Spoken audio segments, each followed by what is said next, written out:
समस्त दर्शकों को हमारी ओर से नमस्ते। आयुष प्रोग्राम में आप लोगों का हम स्वागत करते हैं। इस प्रोग्राम में हम हमेशा किसी न किसी बीमारी पर बात करते हैं, चर्चा करते रहते हैं, कैसे इसको प्रिवेंट किया जाए या बीमारी हो गई तो कैसे आप ट्रीटमेंट करें। और हम यही चाहते हैं कि आप बीमारी से दूर रहें और बीमारी हो गई हो तो आप इलाज करें और अपने स्वास्थ्य को ठीक रखें। तो हम चाहते हैं कि आप हमेशा स्वस्थ रहें, खुश रहें। इसलिए प्रोग्राम प्रस्तुत करते हैं आयुष।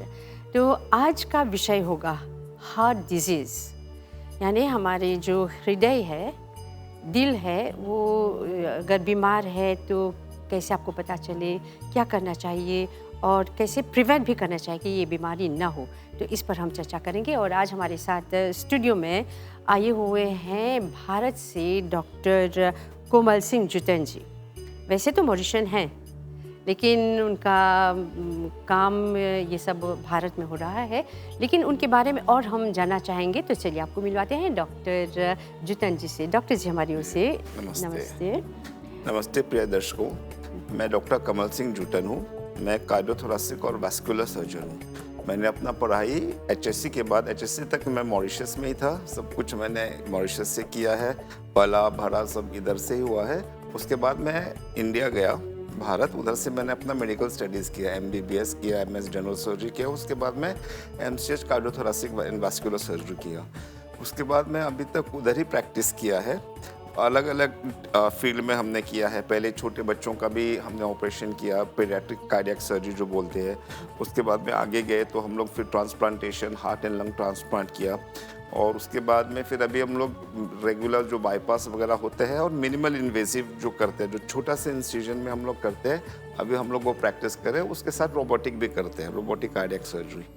तो ये मेरा सफ़र जितना भी अभी उसमें रहे।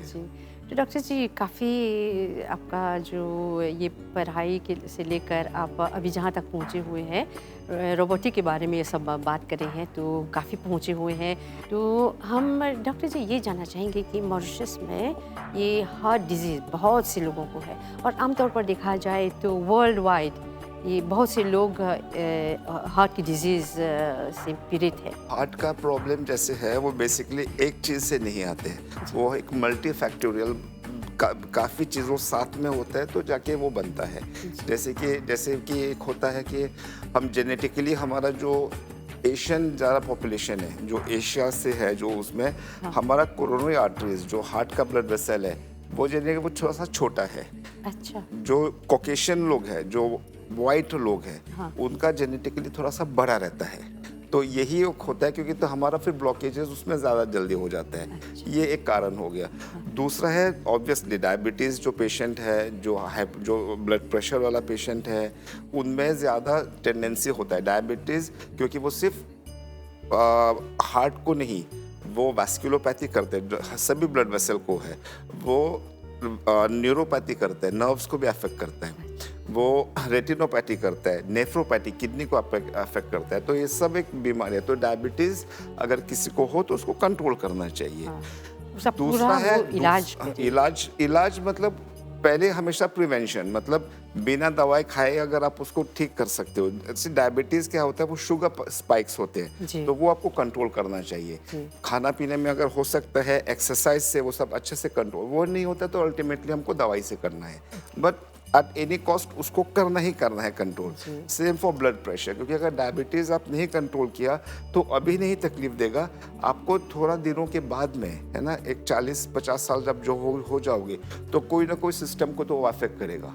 काफ़ी लोग तो उनका जो किडनी फेल हो जाता है, उनको डायलिसिस पे जाना पड़ता है, तो ये उसका एक कारण होता है। ब्लड प्रेशर भी वैसा ही है, आपको उसको नियंत्रण में रखना चाहिए।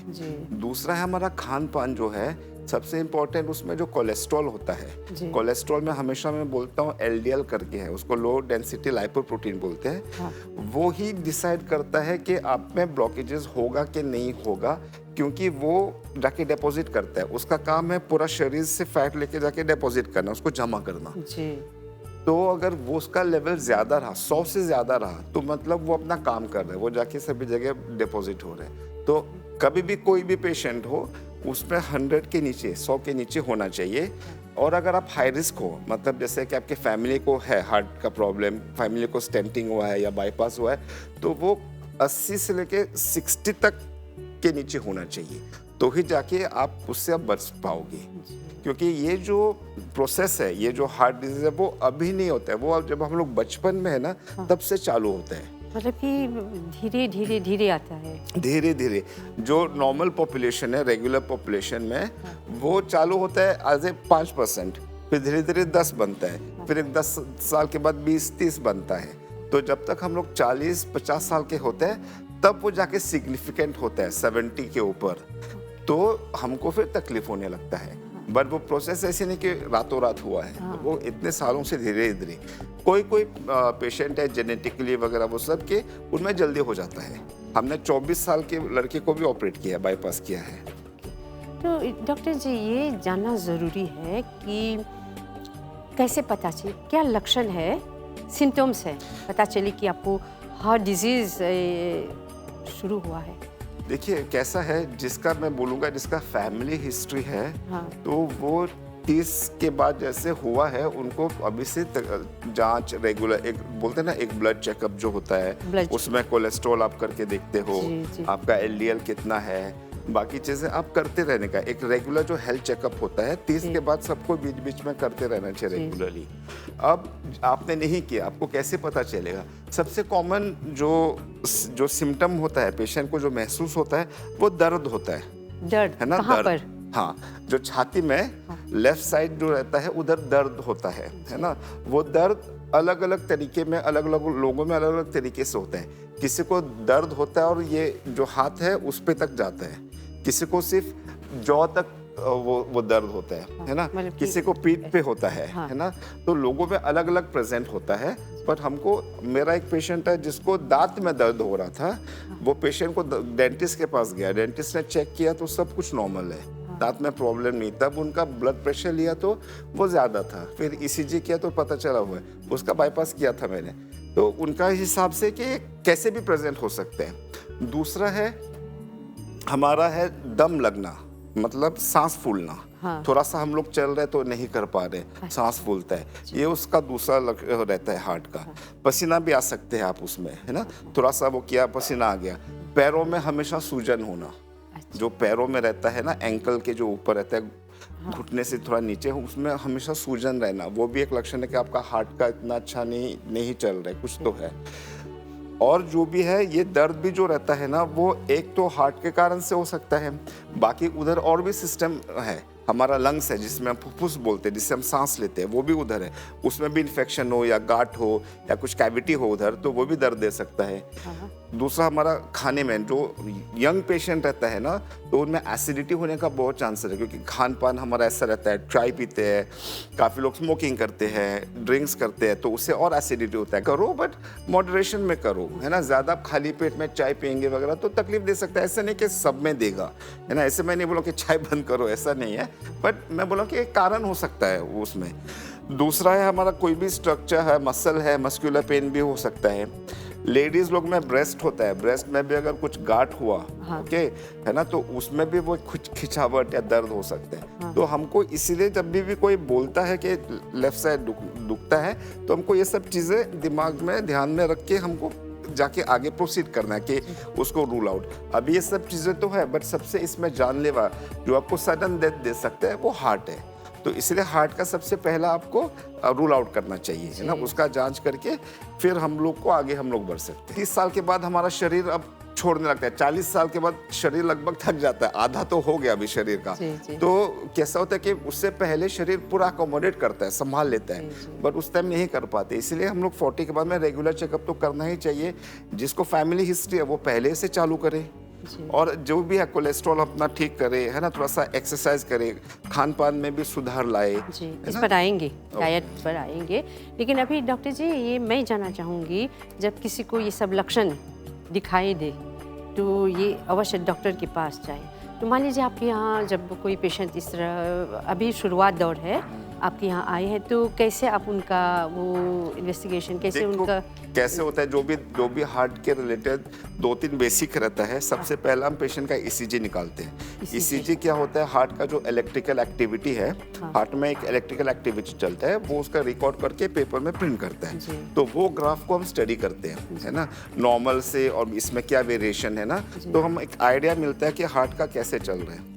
ओके, ईसीजी बहुत बार नॉर्मल आता है, बट आपको दर्द होता है। क्यों? क्योंकि जब आप ईसीजी निकालते हो तब तक आप आराम से लेटे रहते हो, है ना, तो उस टाइम कुछ दर्द नहीं हो रहा होता है। तो उसके आगे फिर हम लोग ट्रेडमिल टेस्ट, अगर ईसीजी नॉर्मल आया, थोड़ा सा ट्रीटमेंट लिया, फिर भी कुछ असर नहीं हुआ, तो हम लोग ट्रेडमिल पे करते हैं, स्ट्रेस टेस्ट जो बोलते हैं, उसमें भी थोड़ा सा चेंजेस दिखता है। ओके, दूसरा चीज है 2D इको। इको मतलब इकोग्राफी, मतलब हार्ट का सोनोग्राफी जैसे हो गया। उस एक मशीन से, प्रोब से हम लोग हार्ट का स्ट्रक्चर देखते हैं। हार्ट में 4 वॉल्व्स होते हैं, उसका फंक्शन कैसा है, कभी कभी ज़्यादा टाइट होता है, कभी कभी में एकदम लूज हो गया। हार्ट के जो 4 चेम्बर्स है, वो डायलेटेड, मतलब फुल तो नहीं गया, है ना, वो चीज़ें देखते हैं। कभी कभी पैदाइशी भी बीमारी जो रहता है, बचपन में नहीं पकड़ा जाता है, बाद में पता चल, जो हम लोग होल बोलते हैं, हार्ट में होल, छेद जैसा वो बोलते हैं, तो वो भी बाद में फिर हमको पता चलता है। वो कब होता है? वो पैदाइशी होता है, काफी लोगों में बचपन में ही पता चल जाता है। उसको पूरी तरह से ठीक होता है? वो होता है, वो उसमें अलग अलग टाइप्स है। वो थोड़ा सा कंजेनिटल हार्ट डिजीज के उसमें आ गया। वो खुद एक पूरा एक अलग ही डिपार्टमेंट हो गया अभी कार्डियक सर्जरी में। तो कंजेनिटल हार्ट डिजीज में वो ठीक होता है अगर वो सिंपल वाला रहा। काफी बार कॉम्प्लेक्स कंजेनिटल हार्ट डिजीज है, वो थोड़ा मुश्किल रहता है करने को। तो ये उनका वो रहेगा। फिर उसके बाद इको हो गया। इको में हमको हार्ट का फंक्शन भी है, हार्ट का पंपिंग कैसा है। हार्ट का पंपिंग नॉर्मली हम लोग 60 to 70% को नॉर्मल माना जाता है, तो 2D इको से वो पता चलता है। उसके बाद में हम लोग एक छाती का एक्सरे करते हैं। एक्सरे से हमको हार्ट का शैडो समझ में आता है, लंग का शैडो, है ना, कोई भी कुछ गांठ वगैरह दिख रहे हैं। तो ये बेसिक हो गया जो हम लोग रेडियोलॉजी और ये सब में हम लोग जांच करते हैं। उसके बाद में फिर आ गया खून का जांच। खून का जांच में सिंपल, सबसे पहले सीबीसी जो बोलते हैं, कंप्लीट ब्लड काउंट। उसके बाद में लिपिड प्रोफाइल सबसे इम्पोर्टेंट है, ये तो आपको करना ही है ना। उससे हमको समझ में आता है कि हमारा कोलेस्ट्रॉल का कैसा है। थोड़ा सा हम प्रिवेंटिव पर आ जाएंगे कि क्या करना चाहिए ताकि ये ना हो आपको कार्डियोवास्कुलर डिजीज। सबसे मैंने वही बोला है, पहले हमको समझना चाहिए कि ये हार्ट का प्रॉब्लम सब में हो सकता है। ओके, ये एक अवेयरनेस होता है, हमको अवेयर होना चाहिए कि ये किसी में भी हो सकता है। अभी उसका प्रिवेंटिव है, वो स्टेप बाय स्टेप है। वो सबसे पहले हमारा डाइट में आता है, हम क्या खाते हैं ना। डाइट हमेशा एक बैलेंस डाइट होना चाहिए। घर का खाना खा रहे हो तो ज़्यादा अच्छा है। अब घर में भी आप कौन से तरीके से, पद्धति से बना रहे हो, वो इम्पोर्टेंट है। सबसे ज़्यादा भी हमको पता चल गया कि कोलेस्ट्रॉल कम होना चाहिए। कोलेस्ट्रॉल आता है तेल से, है ना, वो ऑयल का क्वांटिटी कम होना चाहिए। अब डॉक्टर जी, जब तेल की बात करते हैं तो ये जो रिफाइंड ऑयल है उसका बिल्कुल यूज़ नहीं। रिफाइंड ऑयल आजकल सब यूज़ करते हैं। अभी पहले देवर सिंह के रिफाइंड ऑयल या तरह तरह के, या कोकोनट ऑयल मत लो, सैचुरेटेड, अनसैचुरेटेड, वो सब। अभी सबसे वो बोलते हैं क्वांटिटी इज इम्पोर्टेंट, है ना। क्वालिटी और वो टाइप्स, वो आप कुछ भी यूज़ करो। और वैसे ऑलिव ऑयल तो बहुत अच्छा माना जाता है, उसमें एलडीएल वगैरह ज़्यादा है, बट वो क्वांटिटी ज़्यादा नहीं होना चाहिए। किसी भी प्रकार के ऑयल हो, लेकिन क्वांटिटी उसका कम होना चाहिए।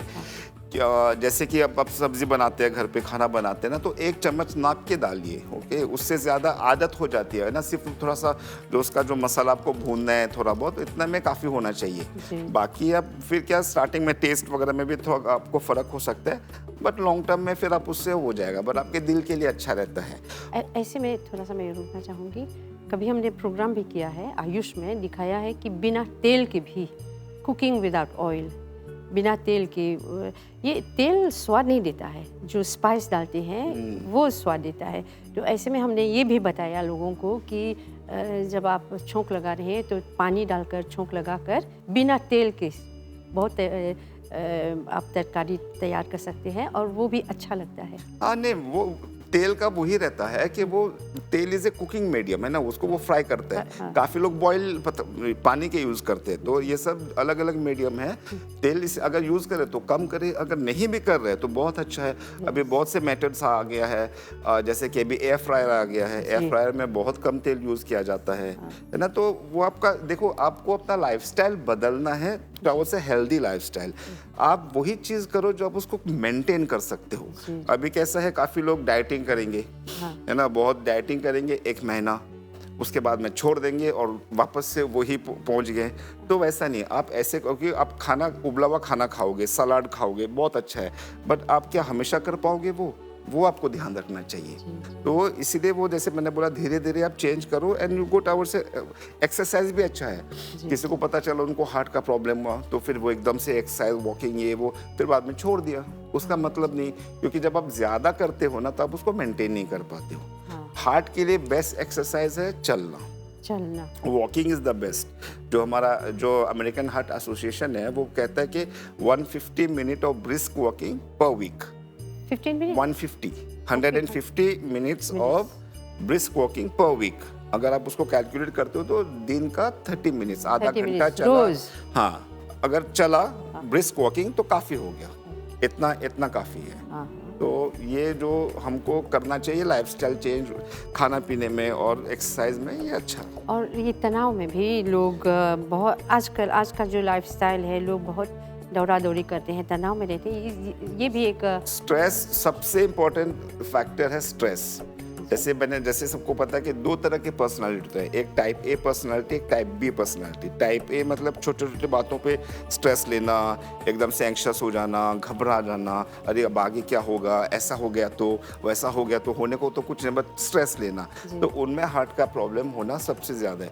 दूसरा टाइप बी पर्सनालिटी, जो बिंदास रहते हैं, जो चल रहा है ठीक है, देख लेंगे, देखेंगे, तो उनमें वो है। तो अपना पर्सनालिटी को अगर बदल सकते हो तो बहुत अच्छा है। बट अगर आप ज्यादा एंग्शियस होते हो, ज्यादा छोटे छोटे बातों पे घबरा रहे हो, या एकदम पैल्पिटेशन वगैरह होता है, तो मैं सजेस्ट करता हूँ मेरे पेशेंट को एक साइकियाट्रिक को भी दिखा सकते हो, क्योंकि वो ऐसा दवाई देता है जो आपका ब्रेन को शांत करता है, दिमाग को शांत रखता है। क्योंकि हम लोग क्यों ऐसे करते हैं, क्योंकि there is over activity in our brain. तो वो सब गोलियों से लेके आप रिलैक्स रहते हो, आप ऐसे सोच वगैरह नहीं आता है। एक्सरसाइज में हमारे पास 3 तरह का एक्सरसाइज है जो हम लोग करते हैं। सबसे पहला जो हम लोग जिम में करते हैं, वेट एक्सरसाइज है ना, जो हम लोग वेट उठाते हैं, वेट वो करते हैं, वो weight training exercise for muscle रहता है। वो हार्ट के लिए बेनिफिशियल, कोई भी एक्सरसाइज हार्ट के लिए बेनिफिशियल है, बट इतना नहीं। दूसरा है जो हमारा योग आसन, ध्यान, मेडिटेशन, उसको स्ट्रेचिंग बोलते हैं। स्ट्रेचिंग वाला जो एक्सरसाइज हो गया, वो भी हार्ट के लिए वो इम्पोर्टेंट है, वो भी आप कीजिए।